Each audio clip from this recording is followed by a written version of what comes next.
গত ভিডিওতে আমরা এই অসহায় চাচাকে দেখিয়েছিলাম। চাচা 22 দিন হসপিটালের বারান্দায় পড়েছিল, তো কোনোভাবেই আসলে ভর্তি হতে পারতেছিল না, যেহেতু আমাদের হসপিটাল বেডের সংখ্যা খুবই কম, মানে ওরকমভাবে বেড থাকে না, অনেক রোগী থাকে, সেজন্য বেড আসলে ওইভাবে থাকে না।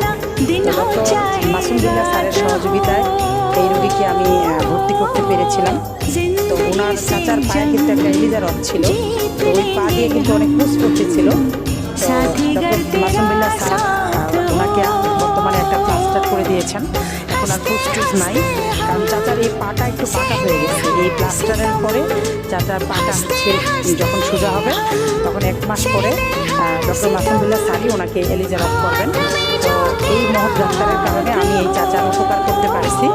আপনারা সবাই মাসুম বিল্লাহ স্যারের জন্য দোয়া করবেন। স্যার অনেক মানবিক একজন ডাক্তার, আর এই স্যারের জন্য আমি অনেক মানুষের উপকার করতে পারতেছি।